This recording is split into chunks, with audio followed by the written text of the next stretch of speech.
Ladislav Baláš. Narodil jsem se zde, v Moravskoslezském kraji, v okrese Karviná. Rodiče pocházejí ze Slovenska, z Michalovec. Do školy jsem chodil zde, do Orlové. Dětství jsem taky strávil zde v Orlové. Tatínek byl partizán. V 17 letech vstoupil k partizánům na Slovensku. Československá armáda prostě tlačila na Němce, že? No tak tata tam chtěl utíct jako partizán, tam ho chytli Ukrajinci i s dalšíma kamarádama a dali je do takového kempu, prostě, kde byli zajatci. No a když už byl postup, tak ti Ukrajinci prostě chtěli zastřelit, ale den předtím táta, jak nám vykládal, tak oni utekli, schovali se ono se tomu říkalo zemľanka. No a další den už tam byli Rusové i s československou armádou, že, tak vylezli, no táta vstoupili do té armády a pak, když už byli na Slovensku, tak řekl, že prostě jde z armády ven, že je mladý a že se dozvěděl, že tu jsou šachty, tak podepsal místo té vojny, podepsal jsem na šachtu. No a pracoval na šachtě a s matkou prostě se nastěhovali sem. A já už jsem se narodil tady. Dva sourozenci se narodili na Slovensku. Ještě chvála Bohu žijou. Jsou tady. Takže ty rodiče to taky neměli lehký. V 60. 70. letech, když jsme šli do učení, já, bratr a sestra šla jako kuchařka, ta už bohužel zemřela. No, bratr šel taky, ale ten šel jako mechanik pro VOKD, protože většinou to byly šachty v tom ostravsko-karvinském revíru. No, já jsem šel jako důlní mechanizátor. Na tom učilišti to nebylo taky lehký. Tam se taky dívali, že jeden Rom, tak byly tam šikány, že, a nadávání. No, ale byli zas dobří učitelé. No a když jsem prošel, tak táta chtěl, abych ještě dělal nadstavbu nějakou. Ale máma zas se zase dívala na to, že je nás mnoho, že je třeba živit, že jsem vyučený a že zapotřebuji jít do práce. No tak, ale já jsem stejně nenastoupil, protože přišla vojna. Z vojny jsem přišel, já jsem dělal předvojenský řidičák, tak z vojny jsem přišel tak hned do ČSAD. Mladý kluk, tak mě bavilo řízení, že, auta. Tak Romové většinou pracovali na šachtách, na technických službách. Tenkrát byla domovní správa, kde opravovali byty, že barky opravovali tady. Prostě udržovali to město tak, jak se má. Dělali to řádně. A soužití bylo skvělé, protože každý neměl odvahu říct někomu, že je prostě černej. Na ČT1 byly zprávy, já jsem akorát vstával na směnu, to bylo 4:30 ráno. A tam ukazovali prostě, že policie zasahovala proti studentům. Ale to byl den potom.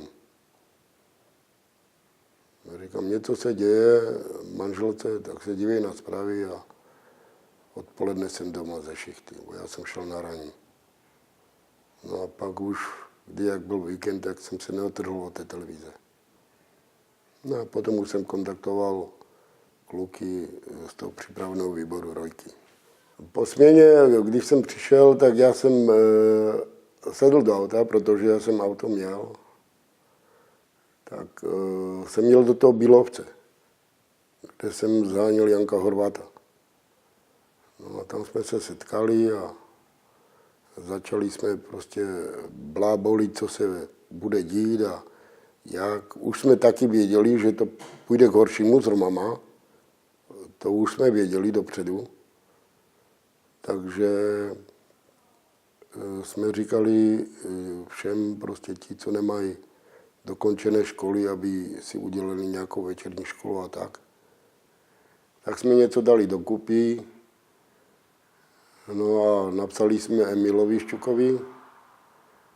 Ten nás pozval do Prahy. Tam jsme připravovali dokonce i sjezd romský, kde se potom volili prostě zástupci Romů a celý výbor. Víte, ta majorita volala Romové, pojďte s námi. My jsme do toho šli. Únor, březen to mohl být. Roku 90 už. Zvolil se ten výbor, no a já jsem dostal na starost jako kulturu, romskou kulturu jsem zastupoval. A byl jsem prostě tajemníkem za okres Karviná. Já jsem jezdil do té Prahy a vnímal jsem, že něco se mění k dobrému. Ale když se rozdělila ta republika v 93., tak všechno šlo do úpadku. Romové si museli vyřizovat prostě občanství a veškerá komunita, která tady prostě žije, začala nadávat. Jak budeme jezdit na Slovensko, tam budou hranice, jak budeme vyřizovat ty pasy, anebo to občanství. Ten úpadek Rojky si pamatuju, že byla předvolební kampaň. Emilovi to přebral Ličartovský Štefan a ten prostě nechal nácky, prostě toho Sládka nechal před naším šotem romským. Což my jsme mohli jít jako dřív do toho šotu, ale on prostě nechal nácky. Buď tam bylo, to nevím, nemůžu mluvit o tom, jestli to byla domluva nebo nějak jinak řešené. A pak už prostě Romové začali tlačit a nelíbilo se to. Pak se začalo o tom mluvit a to byl už ten úpadek. Začal ten úpadek, tak asi. Romové přestali věřit. Zhoršovat se to začalo při první vraždě Berkyho. To byl rok 93.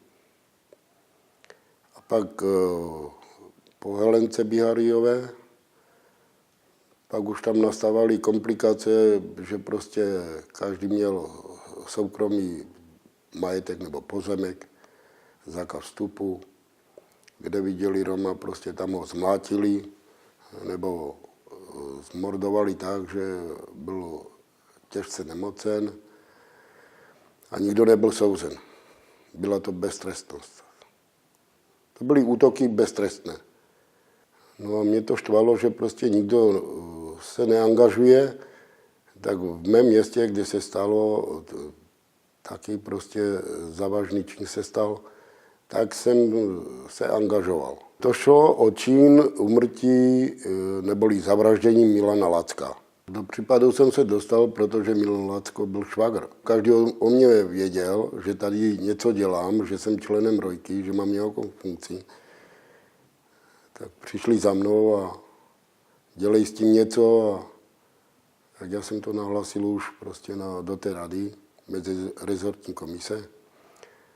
No a pak už šel úřad proti mně.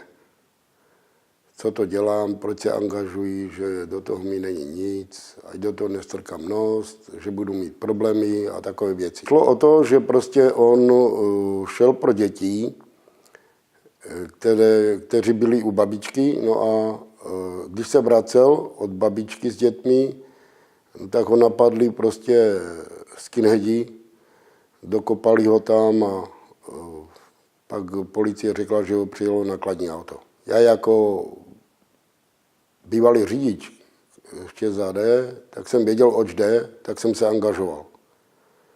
A nakonec to dopadlo tak, že to byli ti skyni, protože oni to chtěli hodit na ten nakladák. Ve finále už jsem byl zatlačen ke zdi, a to tím, že mi poslali prostě výhružné dopisy, že věděli, kde děti chodí do školy, že mi vypálí barák s celou rodinou. Já jsem nespal doma s rodinou. Jak když jsem nahlásil policii, že budu u bratra, během 10 minut ti nackové byli u bratra. Když jsem nahlásil policii, že budu u sestry na té a té adrese, během 10 minut tam byli nackové. Protože tam byl určitý svazek těch policajtů a nácků. Někdo musel podávat těm náckům zprávu, nebo jestli tam nebyla určitá známost. Tak jsem napsal do European Human Rights Center, kontaktoval jsem se s člověkem, byl to Markus Pape, který byl zmocněnec v České republice. Konzultovali jsme spolu a nakonec European Human Rights Center mi poradil, abych prostě opustil Českou republiku. Nechtěl jsem, protože 6 malých dětí a jít někde do tmy, prostě do neznáma, to bylo pro mě něco jako smrt. Já osobně o sebe jsem strach neměl, ale o malé děti. 6 malých dětí. Takže tam už nebylo co riskovat. Já jsem to musel udělat. Já jsem přišel v 98. do Douru. Tam jsem vypovídal 7 hodin v kuse na emigračce, kde se mě vyptávali, z jakých důvodů a co mě k tomu vedlo a co jsem dělal v České republice. Prostě to bylo takový těžký pro mě. No a pak mě pustili, ubytovali mě na hotelu na Douru. Po 3 dnech pro mě přijel advokát. Dostal jsem prostě byt v Londýně, kde mě převzal do Londýna. Tam mě totiž přestěhoval ten advokát, trval na tom, abych mu byl poblíž. Já jsem azyl dostal po 3 měsících. Ale s tím, prostě, že mi neodevzdali pasy, abych nemohl odjet domů. Pasy mi vrátili až po 5 letech. To ministerstvo. No, po půl roce jsem šel na univerzitu. Tam jsem studoval lidské práva a humanity, kde jsem úspěšně prošel. Založil jsem organizaci pod názvem Europe-Roma. Po 4 měsících byla volba, tak mě zvolili předsedou. Udělali jsme prostě překrásnou věc, dodnes na to vzpomínám a rád bych to i prostě udělal tady v České republice pod názvem Civil Rights Movement. Tam jsme prostě požádali veškeré organizace, soukromé osoby, jestli přispějí na autobus, kde jsme objednali prostě 10 autobusů. Jezdili jsme po všech městech v Británii až Irsko, protože tam vyšly vouchery, azylantům už přestali dávat prostě vyplacení peněz. Tak jak to teď probíhá tady, začne probíhat do 1. prosince, tak to bylo tam. A kde jsme prostě veškeré obchody, velkou obchody, navštívili, demonstrovali před obchodama, zavolali si manažera, udělali jsme takovou petici, kterou nám podepsal ten manažer, že nesouhlasí s voucherama a my jsme to odesílali na ministerstvo vnitra. Po 3 měsících, kde jsme pozbírali veškeré petice z měst od manažerů, byly vouchery zrušené. Na základě mé práce v Británii mě pozvalo ministerstvo vnitra a královna Alžběta II. na memoriál holokaustu, což bylo poprvé v historii, kde se zúčastnila i královna. Tak jsem tam byl pozvaný za romskou organizaci jako zástupce Romů ve Velké Británii. V roce 2008 jsem přijel do České republiky za synem, který si zde našel manželku, a to byl Havířov. Tak jsem za ním přišel na měsíc. Den přede mnou byl napaden Jaroslav Horvát, kde prostě 3 auta mu zablokovali cestu, vylezli, skopali ho a golovým klíčem na kola mu začali mlátit do hlavy. Byl to skvělý kluk, je to skvělý kluk, ale je prostě zbaven práv, protože mu tu hlavu prostě rozdrtili. Takže teď tam má platinu. 4 měsíce na to se stal útok ve Vítkově. Tak to už mě dožralo. Tak jsem tu zůstal na 3 roky. Vzal jsem si byt. To byl útok, kde prostě 4 neonacisté si vyhlíželi Romy a našli prostě právě byt rodičů Natálky a babičky, protože oni byli všichni v jednom domě na okraji Vítkova. A tam prostě hodili ne 1 láhev, ale nejméně 4 láhve do oken, kde 1 láhev spadla přímo na tu malou Natálku. Ta spala pod dekou a ta deka začala hořet a to byl prostě už konec. Těžce se mi na to vzpomíná, protože jsem to viděl osobně. Jezdil jsem do nemocnice. Když byla z nemocnice propuštěna a pobýval jsem zde ještě, tak jsem jezdil pro ní do Vítkova a vozil jsem ji do fakultní nemocnice Ostrava na Přebali. Já jsem reprezentoval matku malé Natálky u soudu, takže vím, jaký to je. A je to taky poprvé v historii, kde Rom prostě reprezentoval Roma a kde náckové dostali 22 let. S výjimkou jednoho, který spolupracoval a napsal jim omluvný dopis. Ten dostal 20 let.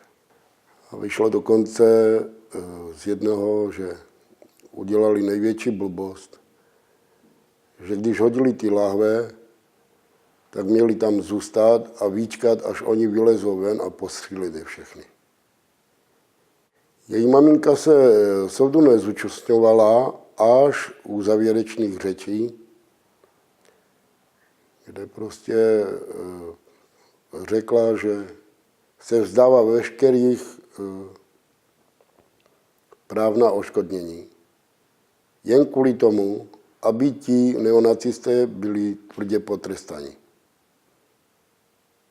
Což každý si u soudu myslel, jo, cikanka, tak ta bude chtít peníze. Ale není to tak. Víte, my Romové nejsme na peníze, i když peníze je základ života. Ale máme romské srdce a to je pro nás důležité. Umíme dát lásku. Víme, co to je člověk. Těžce se mi o tom vypovídá. Vzpomínky. Je to hrozné, no, prostě, co se tady odehrávalo. Víc jak 40 romských obětí padlo za demokracii. Nikdo si toho neuvědomuje.